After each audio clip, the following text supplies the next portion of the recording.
Buenos días a todos, bienvenidos, bienvenidas. En nombre de Casa Encendida quiero daros las gracias por estar aquí y la bienvenida al comienzo de estas 10º Jornadas Estatales de Acción Humanitaria, el valor del trabajo en común en la respuesta a las crisis, más allá de la coordinación. Me acompañan en este comienzo representantes de las entidades organizadoras: Francisco Rey, coordinador del IEK. Buenos días, Francisco. Penélope Berlama Sorquín, vicepresidenta de la coordinadora de ONGs. Y Lucía Prieto Ríos, jefa de la Oficina de Acción Humanitaria de la AECID. Aprovecho para daros también la bienvenida y las gracias por estar aquí y por haber querido contar con la Casa Encendida un año más para acoger este evento tan importante del sector, el único foro, yo creo, de debate específico entre los profesionales y agencias del sector en nuestro país.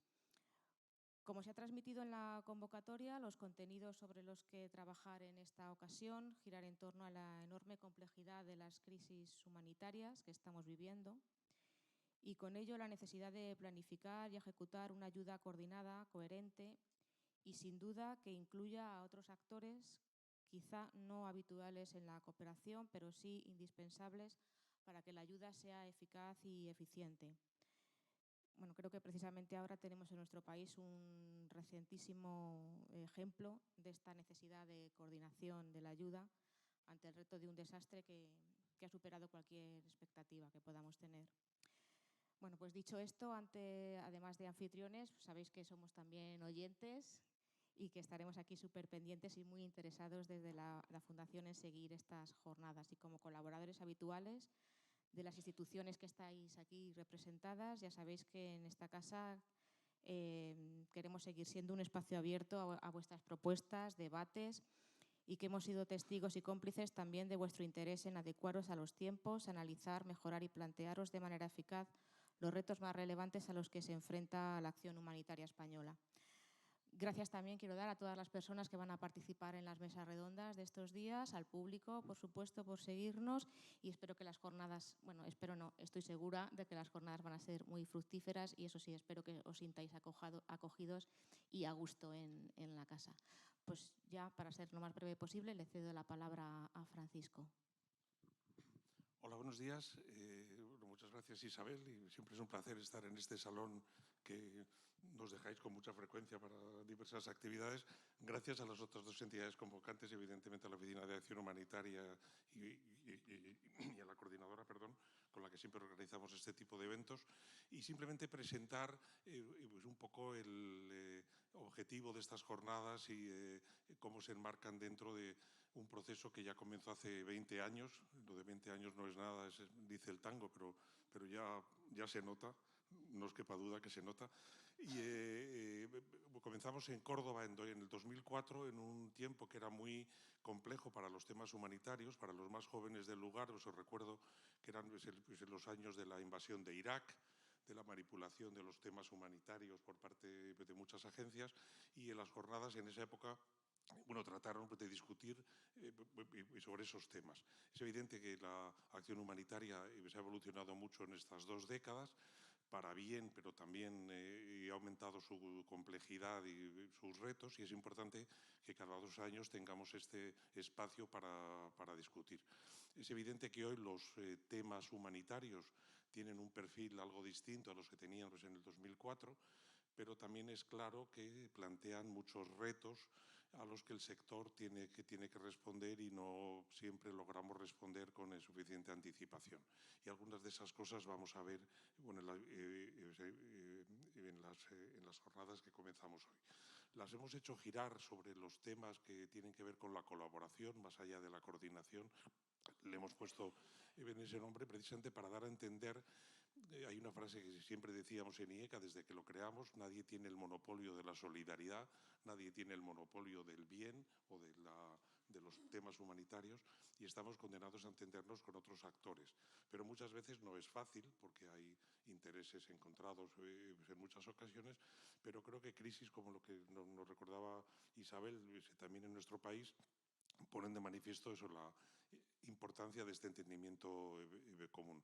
Hemos incorporado una 4ª mesa redonda mañana por la mañana precisamente sobre la respuesta de las organizaciones humanitarias españolas a las inundaciones valencianas, porque muchas veces las personas que han trabajado en crisis internacionales ven o vemos que muchas veces ciertos aprendizajes que hemos tenido fuera no somos capaces de transmitirlos en nuestro país. Y es algo que da bastante frustración, tanto en el tema de la propia reducción de riesgo de desastres o de la prevención, como en la respuesta posterior. Bien, simplemente 2 o 3 ideas básicas sobre por qué hemos elegido este tema. La coordinación es algo que no es un bien en sí mismo, es algo que es positivo si rinde frutos y si es útil para la respuesta y para la prevención de las crisis. En segundo lugar, es algo que muchas veces se desconoce y bueno, está pasando con la crisis valenciana, ves ahora, la coordinación no se suele, o la colaboración no se suele dar entre iguales, y eso a veces requiere jerarquías que a veces son también difíciles de aceptar, porque muchas veces la coordinación requiere eso de ciertos compromisos, de respetar autoridades de otros o cuestiones de este tipo. En tercer lugar, la coordinación y el trabajo en común requiere ser planificado y no se improvisa. Y estamos viendo ahora en muchas crisis, pero en la valenciana también, cómo se quiere inventar la pólvora en cada momento, y si la coordinación, los mecanismos no se han previsto de antes, suelen funcionar más. En cuarto lugar, la coordinación, y eso es algo que es evidente, necesita recursos. Y es algo que ir a reuniones en muchas crisis humanitarias requiere de recursos, y eso es algo que muchas veces cuesta asumir. Y en último lugar, si ya finalizo, la coordinación o los mecanismos de colaboración requieren rendir cuentas. Y ha sido muy bueno que en la propia norma humanitaria esencial, en la CHS, en el punto 6, habla de que las personas afectadas por las crisis deben tener una ayuda coordinada, complementaria y que rinda cuentas. Entonces, creo que son algunas cosas que quería recordar en este inicio, y bueno, confío que las jornadas saldrán muy bien. Creo que hemos conseguido traer a las diferentes mesas redondas, y agradezco ponentes y ponentas, ¿no se dice? No, es una broma mala, pero broma. De mucho nivel, y creo que en las 3 mesas, tanto en la primera, que va más sobre cuestiones internacionales, como en la segunda, que va sobre temas españoles, o en las 2 mesas online, vamos a poder profundizar en muchos de esos temas, y siempre con una idea de generar también aprendizajes que pueden servir para la cooperación española. Muchas gracias, y paso la palabra ya a Penélope Berlamas, de la coordinadora de ONGs. Y gracias, Penélope, por vuestra colaboración en esto y en otras actividades. Muchas gracias a vosotros. Voy a intentar sumarme a la bienvenida con el hilo de voz que tengo, y espero que no me dé la tos. Y quiero sumarme también a los agradecimientos tanto a la Casa Encendida como al IECA, que generosamente nos convoca a la coordinadora edición tras edición para participar en estas jornadas, que son ya sin duda un referente en el trabajo de la agenda humanitaria. También quería extender el agradecimiento a la Oficina de Acción Humanitaria, no solo por la presencia en este tipo de actos y colaboración, sino también por la interlocución cercana que mantenemos como coordinadora, y con el Grupo de Acción Humanitaria, que participará una representante posteriormente en una de las mesas. Estamos, como ya se ha señalado, y yo creo que por eso estamos muchas aquí, en un momento de inflexión, en un momento sumamente crítico para la acción humanitaria. Estamos viendo en Palestina las dificultades para el acceso, las violaciones continuas del derecho internacional humanitario. Lo estamos viendo en Líbano, y no solo eso, ¿no? Todos los conflictos que están invisibilizados y que se mantienen en Sudán, en Yemen, en Siria, en Colombia. Aquí, desde la coordinadora, queremos rescatar y poner en valor la estrategia que tenemos, la herramienta de diplomacia humanitaria, no solo para hacer discursos, declaraciones y resoluciones, sino también para intentar avanzar en buscar medidas concretas que faciliten el acceso humanitario, las exenciones humanitarias, aquellos marcos normativos o sanciones que siempre perjudican a la población más vulnerable. También queremos recordar y hacer un llamado en que la acción humanitaria sea congruente con los compromisos para una acción feminista, todos los compromisos que la acción exterior y la política exterior española tiene en esta temática y que se recogerán en el tercer plan de acción de Mujer, Paz, Seguridad y Seguro en la estrategia de acción exterior que se está elaborando. Igualmente importante, bueno, hay muchos enfoques transversales seguro que se abordan en las distintas mesas, pero queremos rescatar lo que ya ha salido también de estas intervenciones anteriores y es el tema del triple nexo, ¿no? De cómo actuamos en el antes, y en el durante y en el después, ese hilo que hay conductor entre el desarrollo, la acción humanitaria y la construcción de paz. Y aquí creemos que es muy importante trabajar la prevención, ¿no? En la educación para la paz, pero también los sistemas de alertas tempranas, los planes de mitigación frente al cambio climático y que no se nos olvide toda esta parte, pero también, y resaltando lo que decía Francisco Rey, sin recursos para llegar, cuando llegamos tarde necesitamos llegar con recursos, necesitamos llegar con capacidades para atender esas emergencias. Y los llamados humanitarios están infrafinanciados y sin esos recursos es difícil, ¿no?, poder atender todas esas necesidades. Así que nos sumamos al llamado por movilizar recursos a nivel local, a nivel descentralizado, a nivel estatal, a nivel internacional. Consideramos una cuestión de justicia, ¿no?, y de un compromiso compartido entre todas. Y yo no me quiero extender más, de nuevo agradecer, sabemos que van a ser unas jornadas muy, muy inspiradoras para atender la cantidad de retos que tenemos sobre la mesa y orientar nuestra labor. Gracias. Y ya para finalizar este breve acto introductorio, dejo la palabra a Eva Lucía Prieto, jefa de la Oficina de Acción Humanitaria de la Agencia Española de Cooperación Internacional para el Desarrollo, que es la entidad, como sabéis, dentro de la cooperación española que tiene un rol muy relevante en muchas cosas, pero también en temas de coordinación y de trabajo conjunto. Gracias, Lucía. Bueno, gracias a todos. Me sumo, como mis compañeros, a los agradecimientos a la Casa Encendida, al IECA, pero sobre todo a todas vosotras que habéis venido. Son mis primeras jornadas de este lado de la mesa, aunque he estado muchas veces del otro lado. Soy personalmente fan de este foro y creo que es cada vez más importante. Estamos, lo sabéis todas y lo hemos repetido, ante una proliferación de crisis, un mundo en el que la acción humanitaria tiene muchos retos y se está volviendo cada vez más complejo y es necesario avanzar y profundizar en la reflexión en el sector para seguir respondiendo con rigor, con profesionalidad, como se viene haciendo, y mantener la calidad de lo que hacemos, pues como decía antes Paco, para servir mejor a la gente a la que queremos ayudar, ¿no? Me parece especialmente relevante el tema de la coordinación en un contexto en el que hay tanta brecha entre las necesidades y la financiación disponible.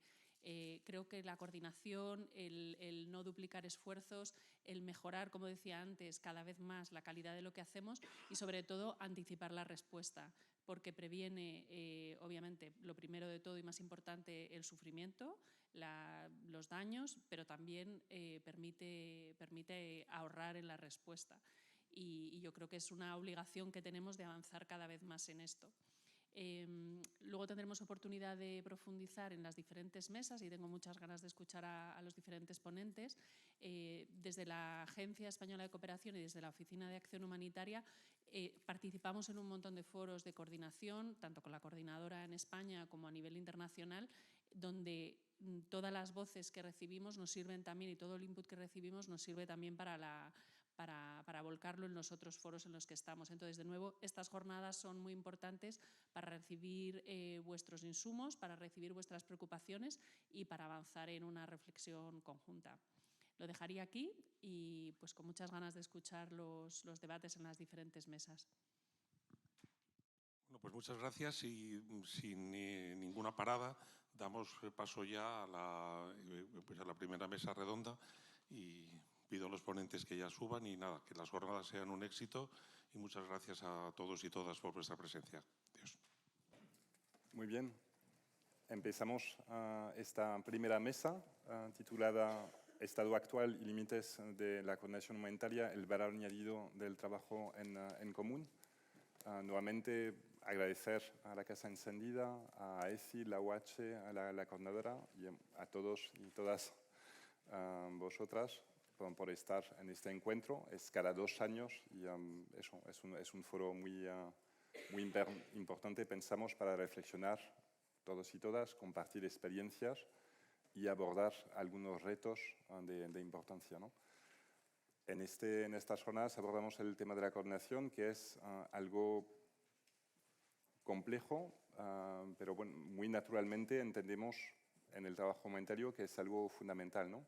Si miramos muchas de las evaluaciones, nuestra propia experiencia seguramente, muchas publicaciones, evaluaciones de respuestas humanitarias, siempre veremos que la parte sobre coordinación va a tener una cierta importancia. Miramos las grandes evaluaciones más famosas, ¿no? Tras la respuesta en Ruanda en los 90, el tsunami en los 2000, Haití o cualquier proyecto o programa más pequeño, más específico, siempre se deberá abordar y cómo nos coordinamos, cómo se coordinaron los actores ahí para dar respuesta.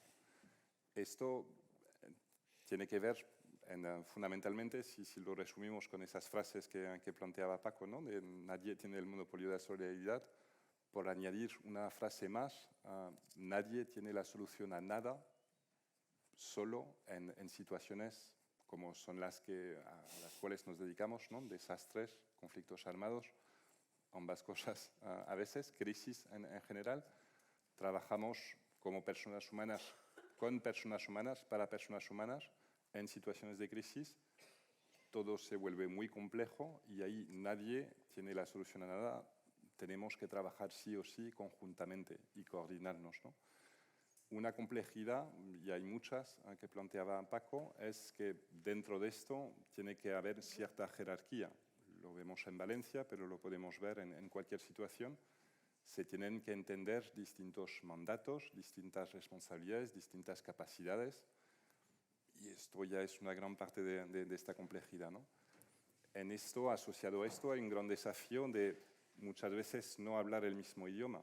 Hay una gran variedad de actores y hay idiomas, maneras, conceptos, maneras de abordar las cosas muy distintas. Y conocimientos también, hay que reconocerlo. Hay iniciativas más nuevas o más espontáneas. Nuevamente nos podemos ir a Valencia, pero podemos abordarlo desde cualquier respuesta humanitaria. Y eso es parte de esta gran complejidad, ¿no? ¿Cómo funcionará el trabajo en común? Que es lo que queremos abordar en estas jornadas, más allá específicamente de la coordinación. ¿Cómo puede funcionar esto si somos tan distintos y con conocimientos, mandatos tan distintos? La coordinación es central y todos somos conscientes de ello, pero como decíamos, no es un fin en sí mismo. Nadie se coordina por el placer de coordinarse, incluso en OCHA, o sea, que esa es una broma, pero cuyo mandato realmente está muy focalizado en esto. Esto se plantea para lograr, para facilitar, para permitir otras cosas, ¿no? Que vayan en el sentido de la respuesta humanitaria. Esto hace que es muy difícil medir. Es un debate que hemos tenido, de hecho, en los últimos meses con nuestros compañeros en Ginebra, de HERE, de OCHA, cómo medir added value, lo que nos permite, el valor añadido, de la coordinación, no es algo muy tangible así, ¿no? A la primera, ¿no? Tenemos que buscar proxies, otras maneras de ver los efectos que se consiguen a través de la coordinación. Eso lo hace muy complejo. Un último apunte que quería lanzar en esta introducción rápida a la mesa y presentar a mis compañeros es entender que esto no es algo estático. Aquí en esta primera mesa tenemos la gran suerte de contar con compañeros que vienen del ámbito internacional de la acción humanitaria, de la coordinación, desde muchas distintas perspectivas complementarias.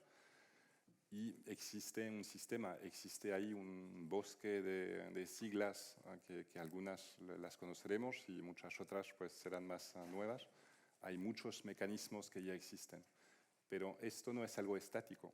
Si miramos un poco atrás, tampoco hay que ir muchísimo atrás, la propia OCHA no existía antes de los 90. parece increíble pensar que la Oficina de Coordinación Humanitaria de las Naciones Unidas, existían otras cosas, otros mecanismos. No es una clase de historia, o sea, no vamos a ahondar aquí horas y horas, pero entender que es algo que ha ido evolucionando bastante en las últimas décadas, acompaña este impulso del humanitario, del ámbito humanitario desde los 90 también, más respuestas, más actores, más crisis, y se han ido creando y se siguen creando, desarrollando, reformando o medio reformando muchos de esos mecanismos, ¿no? Si miramos el sistema de cluster, de grupos temáticos, utilizado por las Naciones Unidas, que es uno de los mecanismos clave en la respuesta humanitaria a nivel mundial, se plantea a raíz de algunos aprendizajes fundamentales después del tsunami del 2004, ¿no? Esta reforma humanitaria se plantea en ese momento. En el presente estamos con distintas iniciativas llamadas flagship en 4 países distintos, en las cuales desde Naciones Unidas se plantean pistas, pruebas para ver cómo se podría mejorar todavía el sistema. Entonces, como última idea que queríamos plantear es pensar que es un proceso dinámico. Nunca se llegará a la coordinación perfecta y eso en esa evaluación pues podríamos plantear que todo fue totalmente excelente. Siempre es un reto, siempre es algo incompleto, difícil, pero es algo, bueno, que se va mejorando, esperamos, en el futuro, y queremos abordar en esta mesa esta perspectiva de, bueno, cuáles son las perspectivas a futuro, esperamos para mejor, también en un contexto que va cambiando bastante, ¿no? En el ámbito humanitario por el tipo de actores involucrados, por la financiación del mismo sistema, por el tipo de crisis que se van abordando y el número de crisis. Dejaría aquí esos 3 elementos para empezar y pasaría a presentar a nuestros ponentes para esta primera mesa. Tenemos la suerte de contar con Wendy Ku, que nos viene de Ginebra, trabaja para OCHA desde hace ya mucho tiempo, trabaja en el ámbito humanitario desde los años 90, o sea, una larga experiencia en distintas organizaciones. Es actualmente coordinador senior en OCHA, con la responsabilidad principal de trabajar con el IASC, que es el mecanismo de coordinación interagencial allá en Ginebra, entre las principales agencias humanitarias, para coordinar su trabajo. Además de seguir también temas que tienen que ver con la protección de abusos y explotación sexual, que también necesitan mecanismos de coordinación entre agencias. Tenemos a Benedetta Lettera, que cuenta también con más de 2 décadas de experiencia en distintas organizaciones. No voy a ir una a una, pero entender que has estado en muchos países, oficinas país, locales en distintos países. Trabajas ahora para Acción contra el Hambre España y coordinando, que es la palabra clave de esta mesa, vuestras actividades en América Latina y en Filipinas. Y tenemos para completar esta mesa a Ed Schenkerberg von Mierop.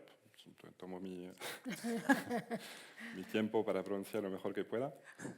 Una gran suerte contar con Ed. Ed es actualmente director de Here Geneva, que es un think tank, una iniciativa en algunos aspectos parecida al IECA, ¿no? Del Centro de Reflexión sobre Temas Humanitarios, con la suerte de estar en Ginebra, donde hay muchos actores muy relevantes e interesantes en estas materias, y centro de reflexión que ha dedicado varios trabajos muy interesantes, os animo a consultarlos, precisamente sobre la coordinación, cómo se coordinan, cuál es los actores humanitarios, cuál es el futuro de la coordinación, cómo en algunas respuestas, por ejemplo en Etiopía, cómo podemos valorar el desempeño de los actores humanitarios en cuanto a trabajo conjunto en algunos casos como este, ¿no? Previamente, Ed ha estado en Madrid, en Dara, hace ya una década por ahí, y también previamente ha estado dirigiendo ICBA, que es una de las mayores redes y más relevantes redes de ONGs, de actores humanitarios a nivel mundial.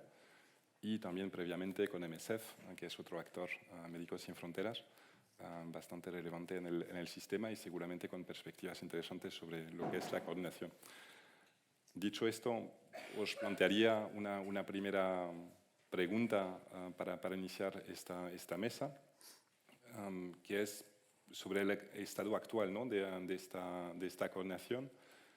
Cómo desde vuestras organizaciones, qué es la coordinación humanitaria, cómo podemos definirla, qué se espera de este esfuerzo de coordinación humanitaria y un poco la situación actual para entrar un poco en materia. Y te preguntaría a ti primero, Wendy, siendo de OCHA, que realmente tenéis la coordinación como en el centro de vuestras preocupaciones, y gracias nuevamente por estar. Gracias. Buen día. Voy a tratar de hablar en Spanglish, si me permiten. Hace 6 años que yo estaba jefa de la oficina regional para OCHA en Panamá, pero hace 6 años que no hablo mucho español. Entonces, voy a intentar, porque estoy en su país. Nosotros, un medio chiste entre nosotros que trabajamos para OCHA, dijimos que la coordinación salva vidas. ¿Ustedes están de acuerdo con este? ¿Podemos votar? ¿Podemos votar? Bueno, porque nosotros decimos que como la coordinación puede salvar recursos, salvar tiempo, y todo eso se traduce en salvar vidas, porque como estamos en una situación donde sabemos que las necesidades, como hemos escuchado esta mañana, están más amplios que los recursos que tenemos a mano. Entonces, para nosotros, OCHA, la coordinación humanitaria es la piedra angular de una respuesta efectiva, ¿no? Después de una solicitud del gobierno de un país afectado por una crisis o más bien un mandato de las Naciones Unidas de una situación humanitaria, OCHA puede organizar y alinear los esfuerzos de respuesta para priorizar a quienes más lo necesitan, ¿no? Es reducir, como he dicho, pensamos muy básicamente, coordinación es para reducir la duplicación y identificar si hay brechas y necesidades. Entonces, eso implica elaborar conjuntamente un análisis detallado de la crisis, teniendo en cuenta las diversas necesidades de las poblaciones afectadas.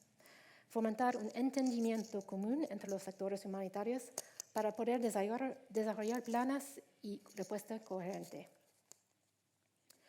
OCHA también fortalece el sistema humanitario global con políticas en común para enfatizar el liderazgo nacional, promoviendo herramientas de financiamiento predecible, eso es muy importante, predecible y transparente, y facilitando la coordinación entre civiles y militares.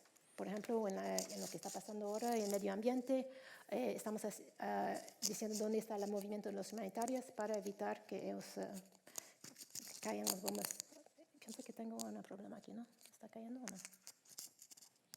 ¿Está escuchando mucho esto? Se escucha un pequeño ruido, si no sé lo que es. Sí. ¿Está bien? Tal vez esto. Sí. Okay. Mejor ahora.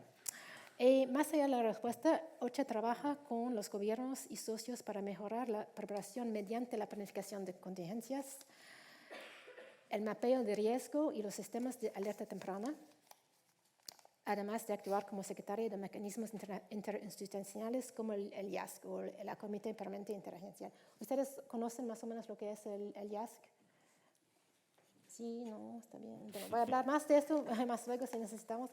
Bueno, pero a través de estos esfuerzos, OCHA garantiza que la coordinación impulsa una respuesta humanitaria colectiva, eficiente y con más impacto.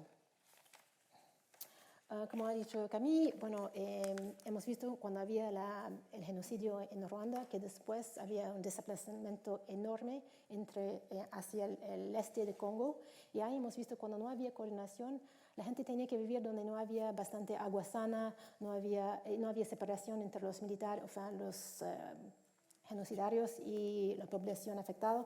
Y todo eso resulta que hemos desarrollado estándares, mecanismos de coordinación para que la gente que está desplazada no hay más mortalidad a través del desplazamiento que a través del conflicto o de guerra. OCHA entonces sirve como centro neurálgico, facilitando la colaboración entre diversas entidades humanitarias para asegurar una respuesta coherente y efectiva en las emergencias. Mi acento está molestando, ¿puedo cambiar? Está muy bien. Yo escucho mi acento en gringo. Y bueno, quiero ahora pasar con dónde estamos ahora. Como hemos escuchado, la complejidad y la escala de crisis están intensificando. Entonces, los desafíos están más altos y hemos visto que tenemos conflictos que son más prolongados, como estamos ahora presentes en Congo, República Democrática de Congo, desde hace más de 20 años ahora. Y ahora hay como 6 diferentes guerras a través de diferentes regiones del país. Es un país enorme a la escala de Europa. Y bueno, la intención humanitaria está muy dispersa en este momento también con todas las crisis en el medio ambiente y en Sudán y en Ucrania. Además, tenemos el crisis climático, donde los desastres están más frecuentes, más severos y más imprevisibles, y además afectan lugares donde no hemos pensado que hubiera respuesta. Entonces, hay igual países con economía media donde estamos respondiendo como había en el Caribe, en América Latina.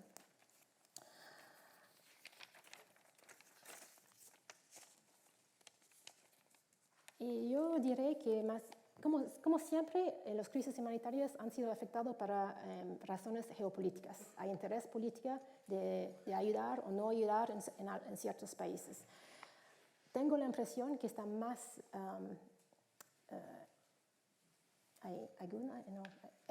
Esta injerencia geopolítica es aún más seria ahora. Y estoy tratando de saber cómo podemos colectivamente tener una abogacía para enfrentar estos riesgos al sistema multilateral de respuesta humanitaria. De un lado muy simple, estoy pensando, tenemos que votar para gobiernos diferentes. Pero también hay que aumentar la abogacía para principios humanitarios, los valores de respuesta humanitaria. Entonces, en este entorno restringido, la importancia de una coordinación efectiva no puede ser subestimada. Con la financiación limitada, necesitamos una priorización mejor y una planificación estratégica, tareas que serían facilitadas a través de un esfuerzo coordinado. Trabajando juntos, nosotros podemos reunir más recursos, compartir experiencia e implementar estrategias integrales con máximo impacto y con más eficacia. Más luego voy a hablar sobre un panel que tuvimos ayer sobre cómo la inteligencia artificial puede también ayudarnos a hacer más eficacia en algunos de los trámites. Quiero cerrar para decir que con el intercambio de información como estos tipos de jornadas y la resolución colectiva de problemas, lo que conduce a una toma de decisión más informada y a estrategias más adaptivas. No puedo leer mi... Bueno, en esencia, en una era donde los desafíos son multifacéticos y los recursos son limitados, la coordinación se convierte aún otra vez en una piedra angular de una respuesta humanitaria efectiva. Nos ayuda a garantizar que la ayuda llega a las personas que más lo necesitan y teniendo en cuenta las diferentes necesidades de la población afectada. Gracias. Genial. Muchas gracias, Wendy, por esta primera contribución desde el actor central dentro del sistema internacional, que es la oficina de OCHA, dentro del sistema de Naciones Unidas. Y seguiremos contigo, Benedetta, desde una perspectiva de una ONG muy relevante, presentes en tantos países, en tantas respuestas humanitarias. ¿Cuál es vuestro entendimiento de la coordinación humanitaria? ¿Cómo se plantea? ¿Con qué actores? ¿Y qué se espera de ella? Bueno, yo creo que si nos preguntamos entre las ONG qué es la coordinación humanitaria, lo primero que nos viene a la cabeza es dolor de cabeza, ¿no? Es algo francamente complicado. Nosotros estamos, evidentemente, participamos a varios niveles, a nivel global, a nivel regional, a nivel país y a nivel local, en los varios espacios de coordinación humanitaria.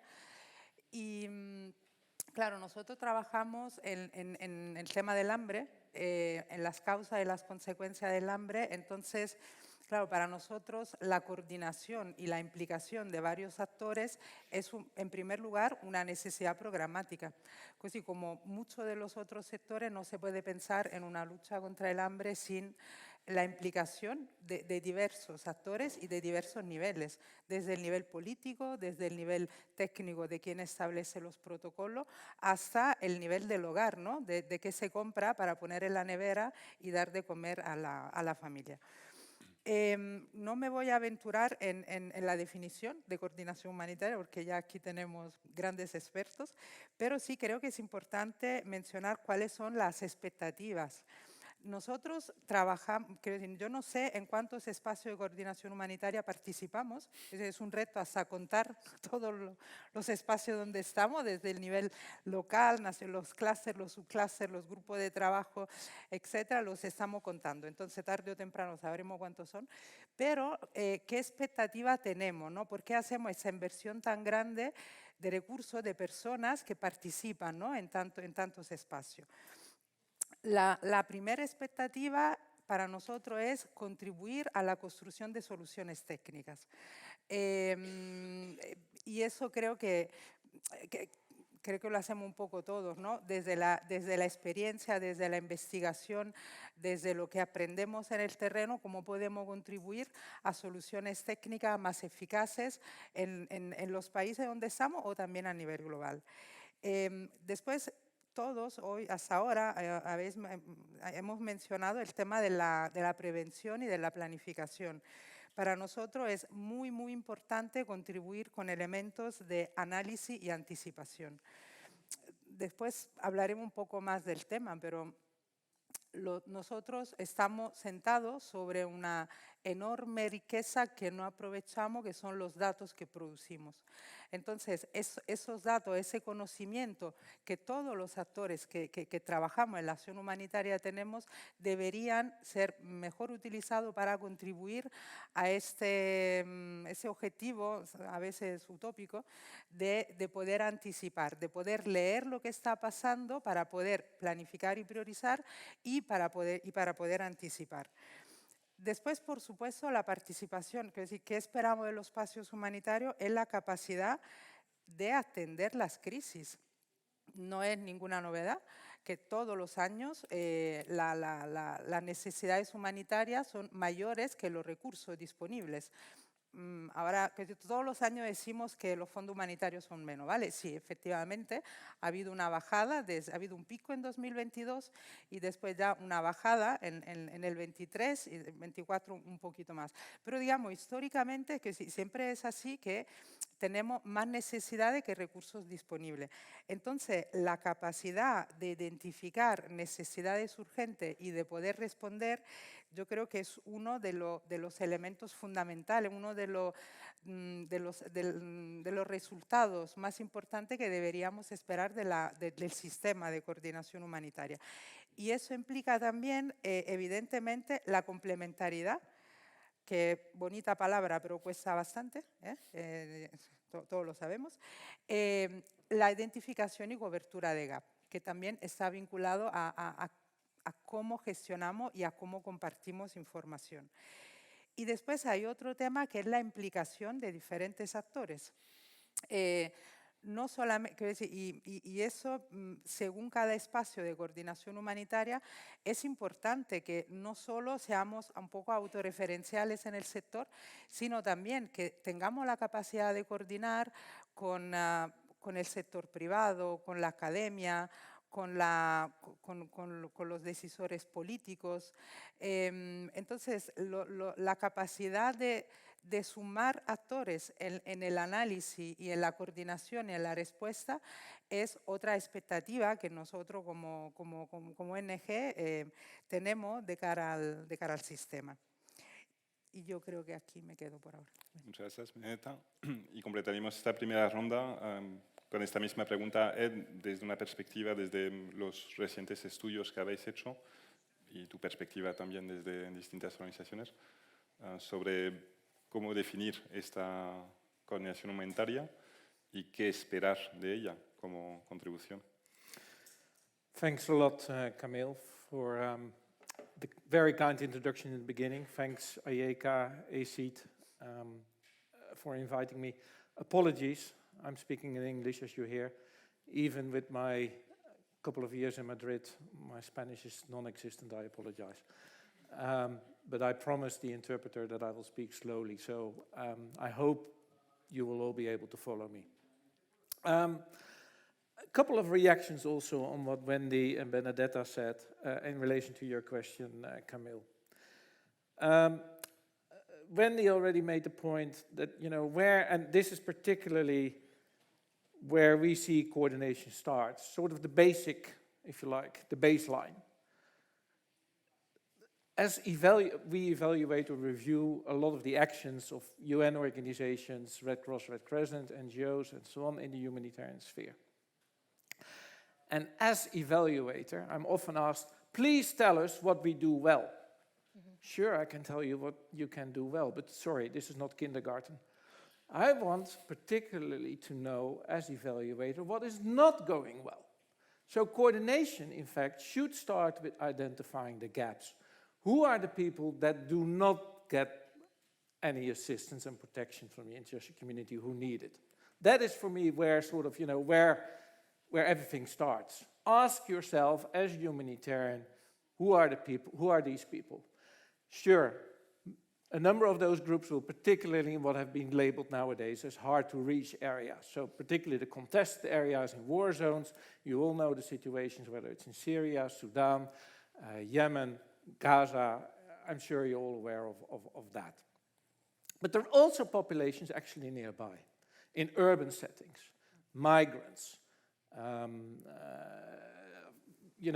people on the move, so to speak, nowadays, who particularly come to urban settings because they feel they can find work, people with disabilities and so on. So in fact, even nearby, there may be groups who are in need of assistance and who may not yet be assistance. That's the baseline, again, where we start with coordination, asking ourselves as humanitarian organizations, who's making sure that these people do receive the assistance they need. On the other end of the spectrum is exactly also what the other speakers spoke about, is the complementarity. Everybody working, and all who feel they have a role or responsibility in humanitarian response, working optimally together, in which, in fact, not, the activities are not just 1 + 1 + 1 and 3. No, in fact, there's a multiplier effect, if you see what I mean. There's a synergy, you're building your work on each other, so to speak. Now, I can't remember who said it, but, clearly, this is the idealistic picture, and maybe even utopian. But that's exactly, of course, where we want to get, if you see what I mean. The biggest problem there, very basic, and I don't need to go very far by referring to Valencia, is in fact, the politics that play in, the different interests. Federal level, national level, doesn't agree with the regional level. And that's just in one country, which is relatively, I would say, very well organized, a Western country. I mean, there's many other countries where, in fact, as you know, the government is much less well organized. So immediately politics play in. So that complementarity is a great idea around coordination, but very, very hard to achieve. I'll give you one practical example, which coordination-wise would be really straightforward. And I should congratulate IECA. Some of you may know it did a study on coordination in Latin America, particularly around migration, migratory flows. I think it's very interesting because it shows how different mechanisms exist, how, in fact, because obviously there are refugees, there are migrants, there are people who are internally displaced, and there are different organizations who feel they play a role for these different categories of people. So these mechanisms set up, they all do something different and they don't necessarily link. But if there was one straightforward situation that we looked at back in 2017, I'm sure you've heard of the Rohingya in Myanmar, Burma, a Muslim minority, persecuted, of course, by the regime in the country, who fled en masse, 1 million refugees to neighboring Bangladesh. Now, there's one organization in the UN mandated to respond to refugees, UNHCR, ACNUR, as such. Who actually, however, was asked to lead that response? It was IOM. Now, IOM is an organization for migrants. And legally, of course, in practical terms, the needs of migrants and the needs of refugees are more and more. I mean, migrants may have more needs, so to speak, because legally they have less protection than refugees. As you know, there's an international convention that regulates what refugees deserve as such. But there was a very deliberate act from the Bangladeshi government to ask IOM to lead the response. Because IOM, in fact, usually keeps its mouth shut towards the government and lets the government do whatever they want to do, including sending people back over the border, back into Myanmar as such. UNHCR is not just a coordinating agency for refugee responses, whereas OCHA is for every other situation, UNHCR does it particularly for refugees. But they also have a protection mandate. So they would start talking to the government about the rights that refugees have, which is precisely that they're not kicked back over to the border to Myanmar. So there was a very deliberate act, a very straightforward situation, very easy to identify who should, be in the coordinating response for the UN, and a big clash between IOM and UNHCR. So what happens in such a situation? A mess, total mess. Sorry, I stopped there. Muy bien, Ed. Con esto, de hecho, nos anima eso a seguir con más preguntas, ¿no? O sea, empezamos con viendo distintos mandatos, distintas perspectivas dentro del sistema humanitario en las respuestas humanitarias. Según la organización, distintos mandatos pues, se plantean de maneras distintas, pero sí se busca algún valor añadido, ¿no? De que es una comprensión común de cuáles son los desafíos, de cómo podemos articular nuestras respuestas, hacer algo de advocacy conjuntamente, de sumar esfuerzos, de buscar soluciones técnicas conjuntamente, identificar necesidades, asegurar el acceso. Este es el trabajo en común, buscando esa complementariedad, que ya vemos que, bueno, eso es lo que buscamos, el valor añadido, pero que es uno de los grandes desafíos, ¿no? Cómo asegurar que la suma, o sea, que no resta en algunos aspectos, ¿no? Cómo buscar esta sinergia práctica. Y con el fin de la intervención de Ed, ya empezamos a ver algunos desafíos muy claros en esto. Entonces, me gustaría que profundicemos un poco más en esos desafíos desde distintas perspectivas. Hemos citado ya varios, ¿no? Gracias por citar este estudio que publicamos este verano, Ed. Es un ejemplo de ello, ¿no? Un estudio sobre esos mecanismos del sistema internacional para dar respuesta a las personas migrantes en Latinoamérica y, de punto de entrada, ver que existen ya 3 mecanismos clave a nivel regional en toda la región que se van solapando en muchos aspectos. Mandatos distintos de las organizaciones. Entonces, el estudio va de eso, os animamos a consultarlo y algunas pistas se plantean y las agencias, en base al estudio y otras reflexiones, pues están repensando un poco cómo articular, reformar algunos de esos mecanismos, ¿no? Pero la coordinación de por sí no produce efectos benéficos, incluso demasiada coordinación, si no está coordinada entre sí. Puede producir cosas no deseadas, más burocracia. También se necesitan muchos recursos. Hablamos aquí del valor de la coordinación, pero dentro de los desafíos que podemos abordar está qué recursos tenemos para dedicar tiempo, recursos humanos, a coordinarnos, qué conocimientos son necesarios para que nos podamos realmente articular con los demás, que cada uno es de su padre y su madre, por decirlo rápido, y se necesita pues, hablar un poco el mismo idioma, ¿no? También por plantear desafíos muy existentes, la competición que puede existir entre agencias de recursos o de otro tipo puede existir, existe, hay que reconocerlo, hay que entenderlo, y pues esto es un tema a tomar también en cuenta en cómo nos vamos a coordinar de manera. Podemos añadir los factores políticos que se planteaban, podemos añadir muchos otros. No me quiero alargar más, pero sí plantear, entender que son muchísimos los desafíos cuando hablamos de coordinación. habiendo entendido que es fundamental, yo os preguntaría, nuevamente desde vuestra perspectiva, vuestra organización, pues, ¿cuáles serían los desafíos principales que tenéis en mente y algunas soluciones que planteáis? No sé si quieres empezar. Las soluciones no sé yo, pero... Bueno, pistas. Sobre los desafíos, antes del ejercicio de autoflagelación, ¿no? Sobre los desafíos internos, yo creo que como sector sí enfrentamos una serie de desafíos externos que tenemos que tener muy claro. Siempre estamos en un periodo de cambio, pero yo creo que los cambios que estamos viendo ahora son como más profundos, ¿no? a nivel global. Por un lado, hay en algunos países receptores de ayuda o que dan ayuda, vemos desconfianza y hasta hostilidad en algunos casos, ¿no? en nuestro trabajo. Lo hemos visto aquí en España. Es un país poco sospechoso, ¿no? donde normalmente, digamos, las ONG son bien vistas y hay mucha cultura, ¿no? sobre el trabajo de las ONGs.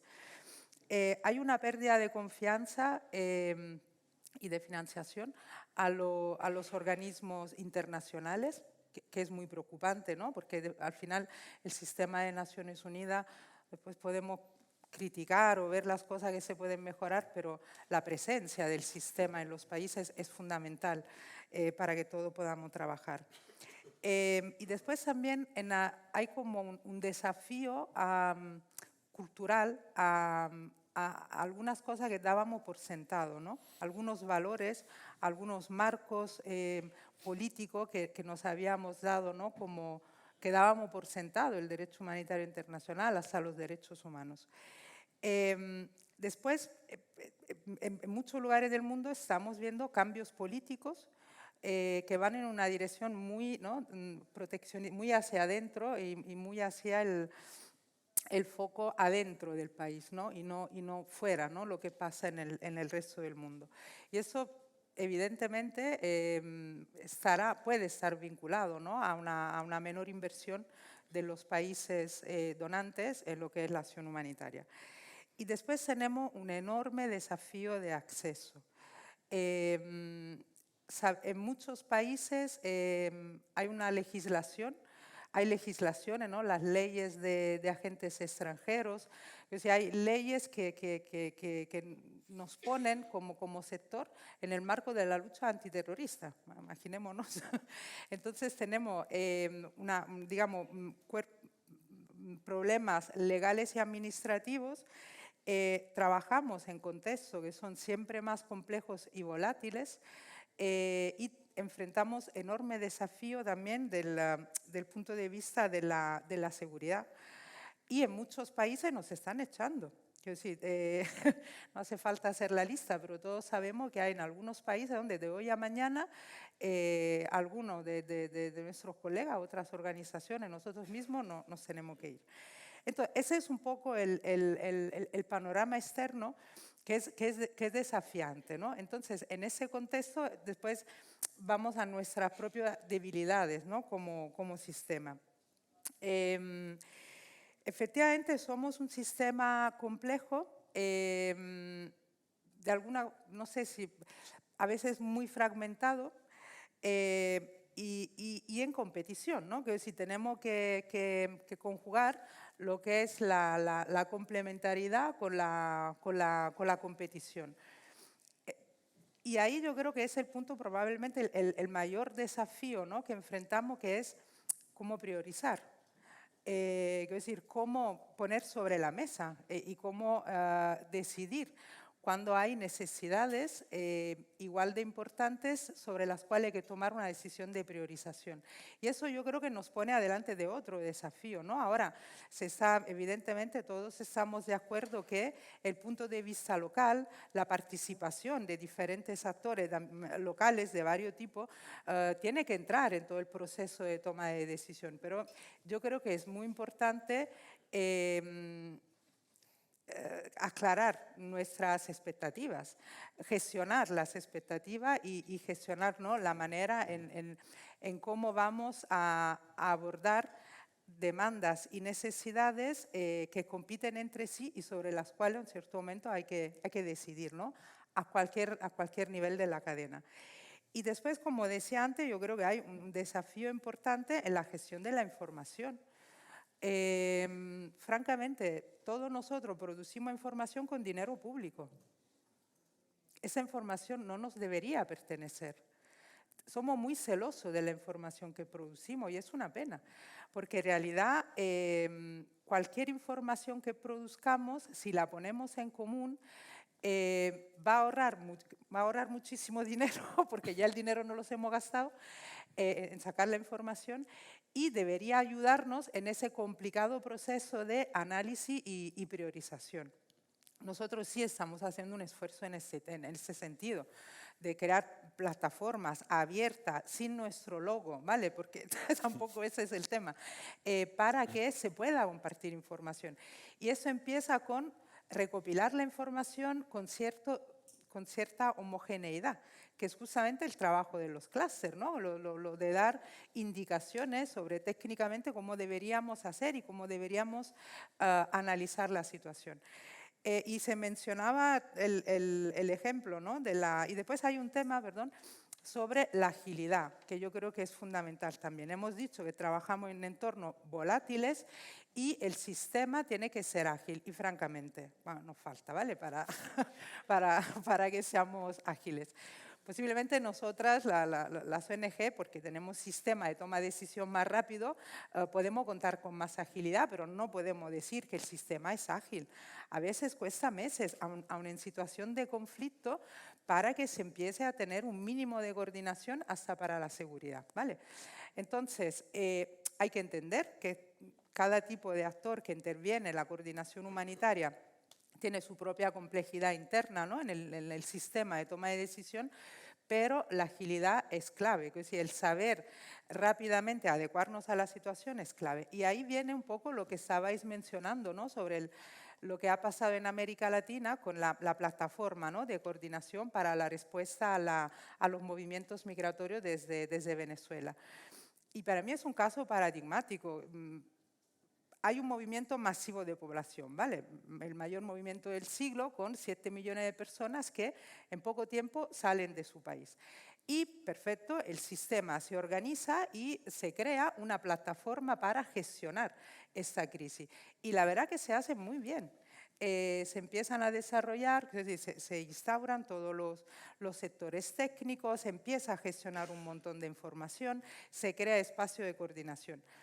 ¿Qué pasa? Que después de un tiempo el enfoque se queda obsoleto, porque una herramienta que nace para atender o para las necesidades de 7 millones de personas se encuentra de repente en un contexto donde hay 20 millones de personas en movimiento y no son solo venezolanas.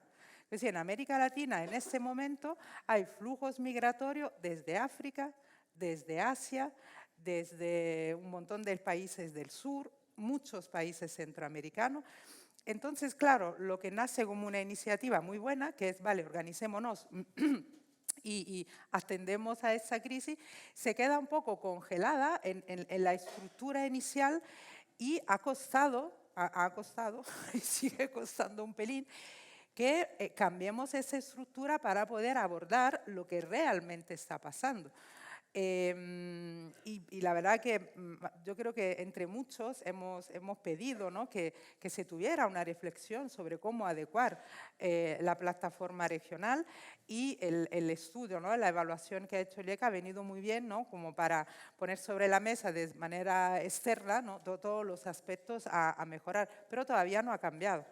Digo que todavía seguimos con un mecanismo regional que sigue personas de una cierta nacionalidad cuando tenemos movimientos migratorios mixtos de varias nacionalidades con varias razones para migrar.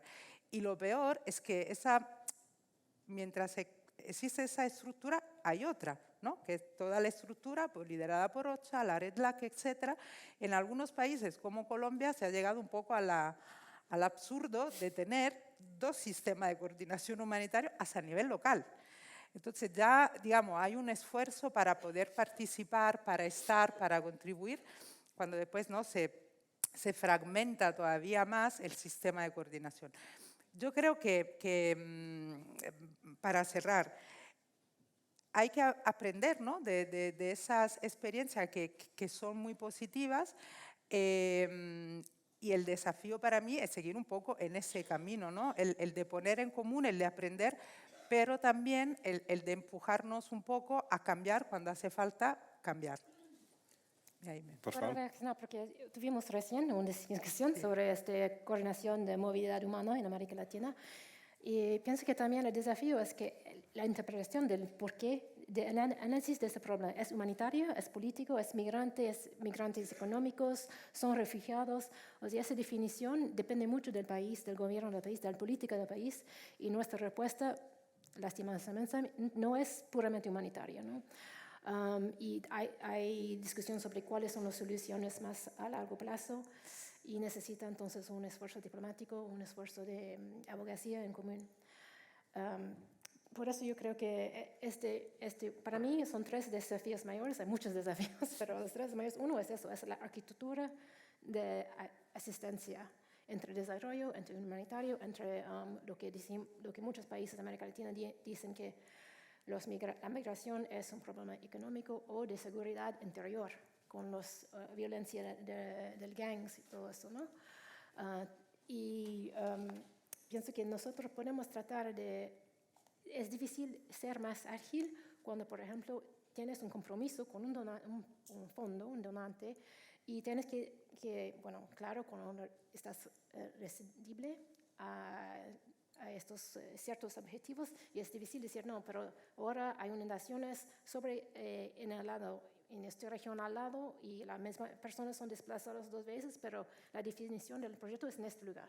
Entonces, ¿cómo podemos? O sea, es algo que tenemos que trabajar mucho, sobre también la flexibilidad entre fondos destinados a asistencia humanitaria y también fondos para el desarrollo.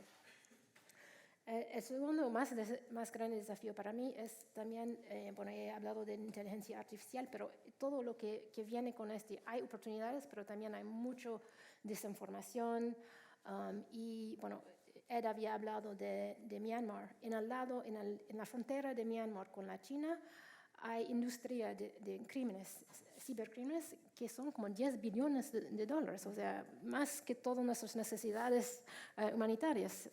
Y ese dinero está fluyendo a cosas, como se sinistras, pues si puedo decir.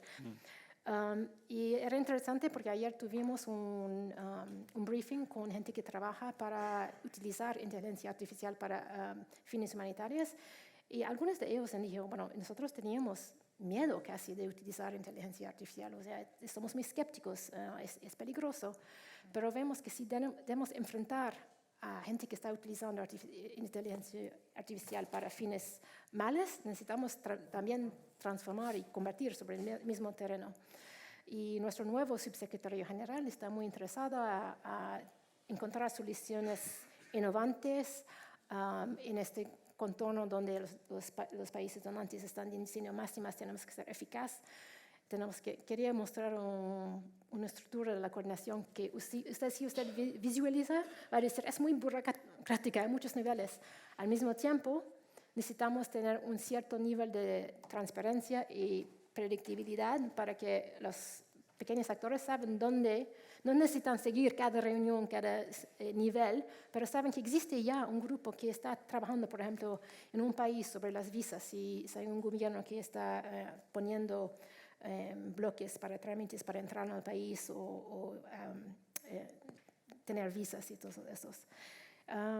Para mí el tercer desafío es localización, porque hemos hablado mucho sobre la necesidad de capacitar nuestros socios a nivel local, las comunidades. Pero uno es que no tenemos una definición en común sobre lo que quiere decir trabajar con comunidades locales, qué quiere decir localización, capacitar organizaciones nacionales o locales, trabajar con sus autoridades locales. Puede ser bien, pero necesitamos también un análisis más a largo plazo de lo que está pasando en este país. O sea, muchos de la respuesta humanitaria de gente que viene y que no podemos, o sea, es muy peligroso distinguir entre una persona, una autoridad local que vas a empoderar con asistencia y capacidad y tal vez hay otro asunto político que no vemos y que está discriminando puede ser también no intencionalmente, pero discriminar con otras comunidades que queremos llegar a.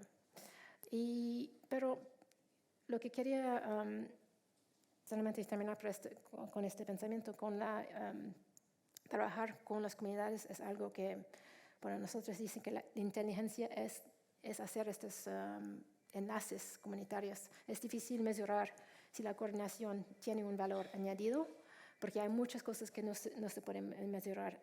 La capacidad de saber quién es la persona que tiene los recursos que necesitas, o quién tiene la experiencia.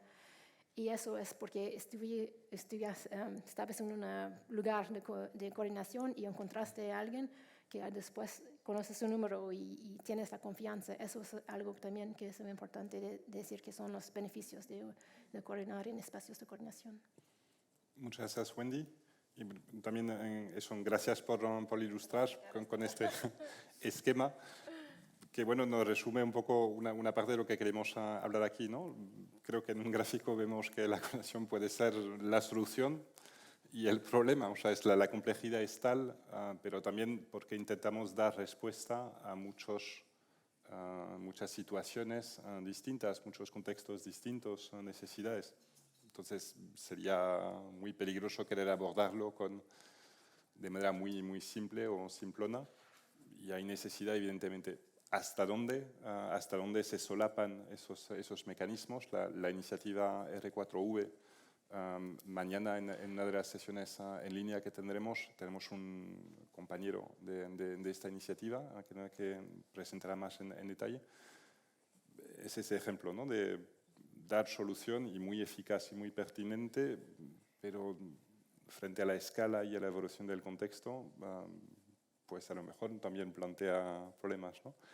Entonces, no sé, en este apartado, Ed, bueno, seguramente tengas algunos elementos que compartir sobre estos desafíos y tal vez algunas pistas de por dónde tenemos que ir, simplificar, añadir. Thanks. 3 challenges, big ones. First, there's a problem around incentives.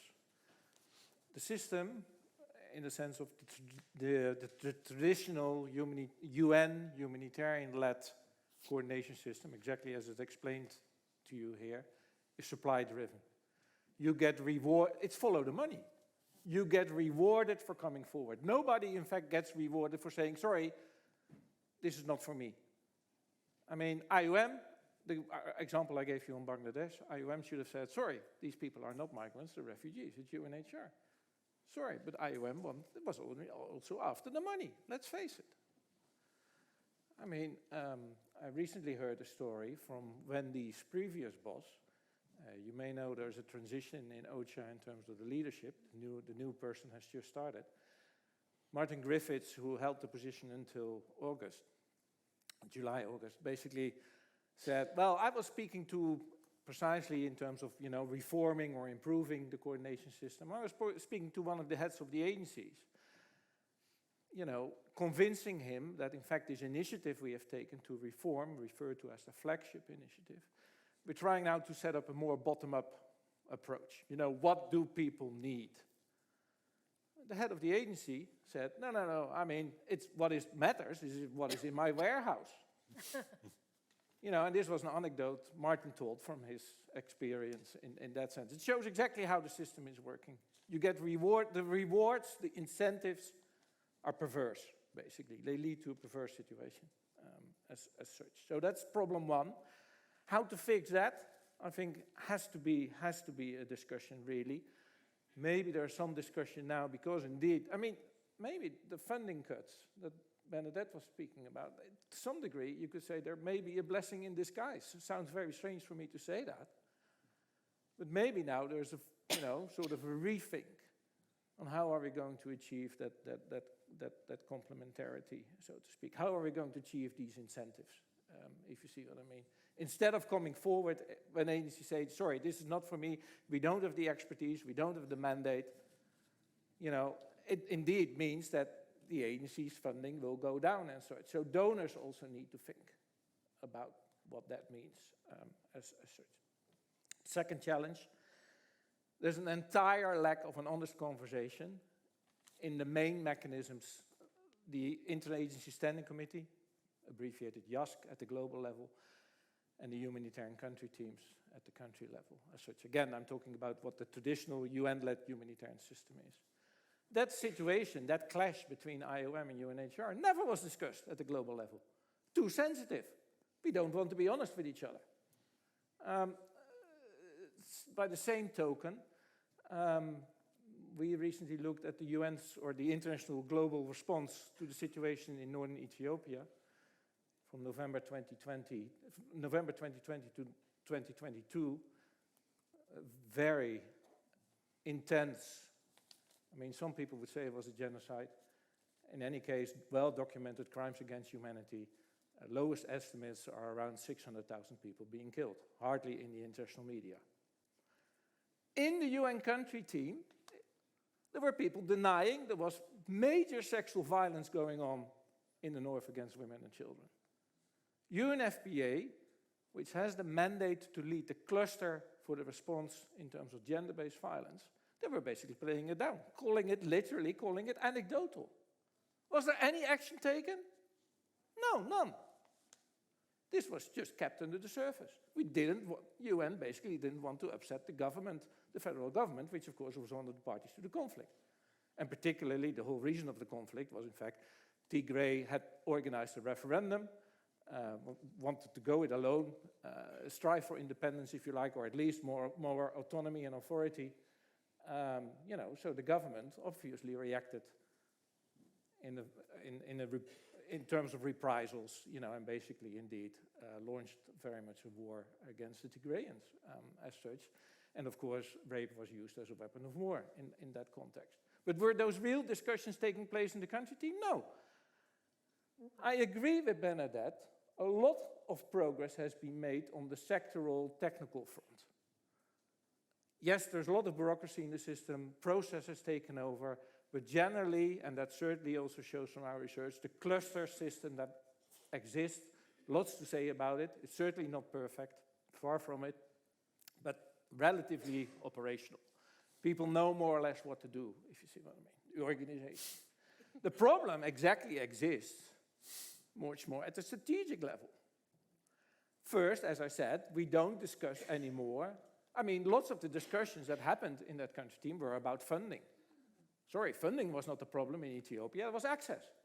The government basically installed a blockade, exactly as the Israelis are doing towards Gaza. It was an entire blockade. If you read if you see now what happened in Gaza, 2 years earlier, exactly the same playbook. The metric for assessing progress was counting trucks that went into Tigray, exactly as it happens today in Gaza. Apparently, that's the way by which we measure the success of humanitarian aid, the number of trucks that go in. So the discussion should have been, in the country team, exactly how are we going to negotiate access with the government? There was no access strategy. There was nothing. In fact, there was something on the table, and then basically that was disregarded. So some agencies made efforts. No, a lot of the discussion was about funding, sexual exploitation. I'm sure it's all very important, but it wasn't about what I would feel the issues that matter. And that brings me to my third challenge. So, one, we need to look at how the incentives can be reversed in a way. Two, absolutely essential, in addition to the sort of technical discussion around, standards or quality and so on, in the clusters, we need a more honest, real debate in those coordination mechanisms. Thirdly, and that precisely follows on from this, there's an entire lack of accountability. Leadership is absolutely critical in these situations. Who is, and in fact, leadership is not just one person. It is in the room together. We all have a responsibility when we sit around the coordination table. So you all need to raise your voice and bring to the table, your preoccupations or your concerns, but clearly those who are the chair of the meeting, they have a specific responsibility in that context. If an agency X, doesn't matter who, promises to do something, as humanitarian coordinator, I would like to know 6 weeks later, 2 months, whatever the period is, what have you done? And this is not just about funding, it's literally what have you done? Very rarely do those discussions take place as such, and our agency is called to task in those meetings. Oh, it's too sensitive, too delicate, we can't talk about it, it's under the surface. The decisions are not taken in the meeting room, they're taken outside. It's the politics. So we all speak a lot, and rightly so, about the geopolitical situation in the world and how that, of course, influences, impacts humanitarian work. Yes, we can't stop bombs falling from the sky. We can't stop, when soldiers rape women and girls and so on. But at least we have the responsibility to get our house in order. There are lots of things that we can influence. And as I said earlier, the house is pretty messy, but it starts, in that sense, with creating accountability. Thanks. Muchas gracias, Ed, por completar muy bien esta ronda sobre desafíos, ¿no? Seguramente podamos seguir más y más porque son muchísimos y desarrollar, y espero podamos desarrollar algunos puntos juntos muy pronto en el debate que queremos tener en esta sesión también, ¿no? Por plantear algunas de las ideas que planteabas, ¿no?